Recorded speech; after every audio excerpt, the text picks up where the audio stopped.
میں نیکی کی دعوت کی دھوم میں مچاؤں، عطا ایسا کر حوصلہ یا الہی۔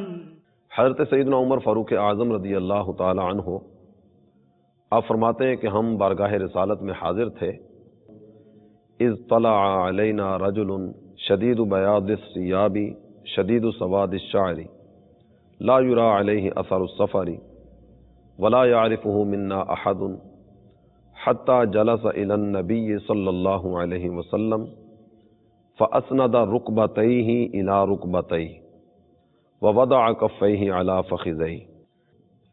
اتنے میں کیا دیکھتے ہیں کہ ہمارے سامنے ایک صاحب نمودار ہوئے جن کے کپڑے بہت زیادہ سفید اور بال خوب کالے تھے، ان پر آثار سفر ظاہر نہ تھے اور ہم میں سے انہیں کوئی پہچانتا بھی نہیں۔ اب دو ہی صورتیں ہیں کہ یہ آنے والا یا تو مدینے کا ہوگا یا پھر یہ باہر سے آئے ہوں گے۔ اگر یہ مدینے کے رہنے والے ہوتے تو ہم انہیں چہرے سے دیکھ کر پہچان جاتے کہ یہ فلاں شخصیت ہے، اور اگر یہ باہر سے آئے ہوتے تو کچھ آثار ظفر ظاہر ہوتے۔ سفید لباس تھوڑی سی گرد و غبار سے بھی میلا میلا نظر آتا ہے، لیکن کپڑے بھی بالکل سفید ہیں، بال بھی خوب کالے ہیں، کوئی آثار سفر بھی ظاہر نہیں ہے، مدینے کے بھی نہیں اور آثار سفر بھی ظاہر نہیں۔ اب یہاں تھوڑی سی توجہ آپ کی مزید آگے بڑھنے سے پہلے دلاتا چلوں کہ جبریل امین نوری ہیں، نوریوں کے سردار ہیں، لیکن یہاں سیدنا جبریل امین علیہ الصلاۃ والسلام انسانی صورت میں سرکار دو عالم صلی اللہ تعالی علیہ وآلہ وسلم کی بارگاہ میں حاضر ہوئے۔ بعض اوقات اس طرح کے سوالات شیطان دل میں ڈالتا ہے، مختلف طرح کے وساوس دل میں ڈالنے کی کوشش کرتا ہے کہ نبی پاک صلی اللہ تعالی علیہ وآلہ وسلم کے بارے میں اگر بات کی جائے کہ سرکار نور ہیں، اگر نور ہیں تو لباس بشری میں کیوں آئے؟ تو اس میں ایک بات تو آپ کی خدمت میں یہ عرض کرتا چلوں کہ قرآن پاک پورے کا پورا کتاب ہدایت ہے۔ بعض آیتوں کو مان لیا جائے، بعض کو چھوڑ دیا جائے، ادھر کی لے لی جائے ادھر کی چھوڑ دی جائے، تو اس طرح تو بات نہیں بنتی۔ خود قرآن نے ارشاد فرمایا افتؤمنون ببعض الکتاب وتکفرون ببعض، کیا تم قرآن کے بعض پر ایمان لاتے ہو اور بعض کو چھوڑ دیتے ہو؟ تو ذرا ایسا نہیں چلے گا۔ اسی قرآن نے نبی پاک صلی اللہ تعالی علیہ وآلہ وسلم کو نور بھی فرمایا، قد جاءکم من اللہ نور، اور یہی قرآن نبی پاک صلی اللہ تعالی علیہ وآلہ وسلم کو بشر بھی ارشاد فرماتا ہے، قل انما انا بشر مثلکم۔ اب ایمان کا تقاضا کیا ہے کہ نہ اس کا انکار ہو نہ اس کا انکار ہو۔ صرف نور کہیں گے تو بھی بات نہیں بنے گی، صرف بشریت کی طرف جائیں گے تو بھی بات نہیں بنے گی۔ ان دونوں آیات کو اگر جمع کر لیا جائے نا تو نتیجہ بڑا پیارا نکلتا ہے۔ وہ نتیجہ یہ ہے کہ نبی پاک صلی اللہ تعالی علیہ وآلہ وسلم آپ نوری بشر ہیں۔ وہی وسوسہ جو دل میں شیطان ڈالتا ہے کہ جبریل نور ہیں، لباس بشری میں آئے، تو سرکار دو عالم صلی اللہ تعالی علیہ وآلہ وسلم بھی نور ہیں، لباس بشری میں دنیا میں تشریف فرما ہوئے۔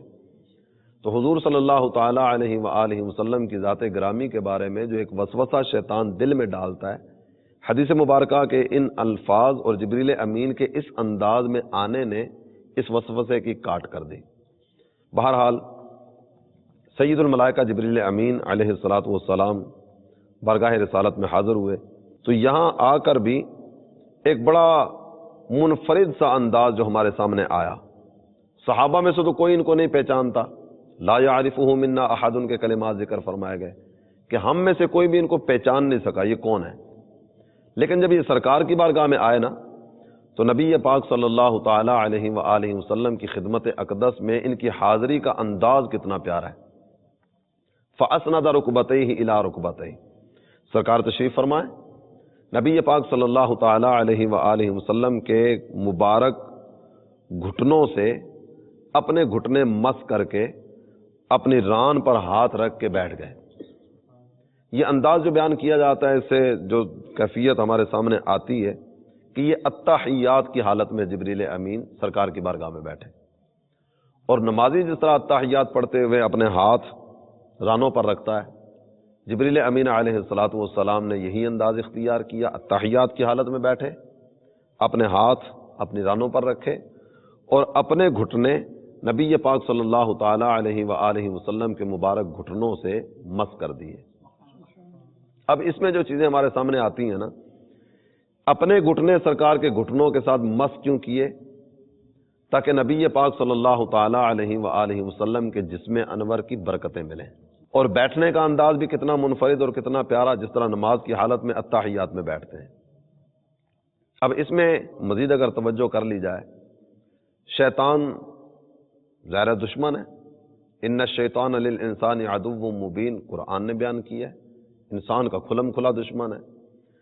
ادب کا کوئی بھی انداز ہے، شیطان اس کی طرف نہیں جانے دے گا۔ شیطان یہ چاہے گا کہ اس قوم کو بے ادبی کے گھڑے میں دھکیل کر ان کے ایمان کا جنازہ نکال دیا جائے۔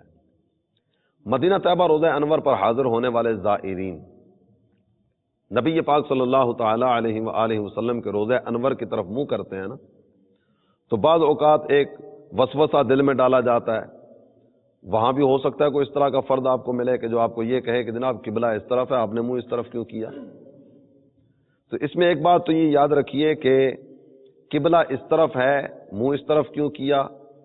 یہ بات تو اس صورت میں کی جا سکتی ہے کہ اگر حکم قرآنی ہو یا نبی پاک صلی اللہ تعالی علیہ وسلم نے اس طرح کا حکم ارشاد فرمایا ہو کہ جب بھی آؤ خبردار قبلے کے علاوہ کسی طرف منہ نہ کرنا۔ جس بارگاہ کی طرف مخاطب ہیں، جس بارگاہ میں حاضر ہیں، جن کو سلام عقیدت پیش کرنے کے لیے حاضر ہوئے، ان کی طرف پیٹ کر کے سلام کیسے پیش کیا جائے گا؟ پیٹ کر کے سلام عرض کریں گے، خلاف ادب ہے۔ پھر اس میں ایک وسوسہ ڈالا جاتا ہے جناب آپ ہاتھ باندھ کر کریں گے، پھر آپ دعا مانگیں گے، تو دعا میں بھی کوئی اس طرح کا ذکر نہیں کیا گیا۔ اللہ ارشاد فرماتا ہے اینما تولوا فثم وجہ اللہ، جس طرف بھی رخ کرو نا اللہ کی رحمتیں اسی طرف ہیں۔ اور یہاں جناب وہ آپ ہاتھ باندھ کے کھڑے ہوں گے، ہاتھ باندھ کے کیوں کھڑے ہوئے؟ یہ تو نماز کی حالت ہے، سرکار کی بارگاہ میں اس انداز میں آپ کھڑے ہو رہے ہیں، یہ تو معاذ اللہ ثم معاذ اللہ شرک ہو جائے گا۔ لیکن اس میں ایک چیز کی طرف ہمیں توجہ رکھنی چاہیے کہ سرکار دو عالم صلی اللہ تعالی علیہ وآلہ وسلم نے اس حدیث کے اختتام پر جو کلمات ذکر فرمائے وہ کلمات ہیں فَإِنَّهُ جِبْرَائِیل أَتَاكُمْ يُعَلِّمُكُمْ دِینَكُمْ۔ یہ جبریل امین آئے تھے، اور آئے کیوں تھے؟ تاکہ تمہیں تمہارا دین سکھائیں۔ اس لیے آئے تاکہ تمہیں تمہارا دین سکھائیں۔ اب جبریل آئے ہیں دین سکھانے کے لیے، اس دین کے سکھانے کا انداز کیا ہے؟ سرکار کی بارگاہ میں ایسے بیٹھے ہیں جیسے نماز میں بیٹھتے ہیں۔ تو گویا جبریل امین خود سکھا کر جا رہے ہیں کہ نبی پاک صلی اللہ تعالی علیہ وآلہ وسلم کا ادب و احترام کس طرح کا ہونا چاہیے۔ جبریل امین ادب سکھا کے جا رہے ہیں۔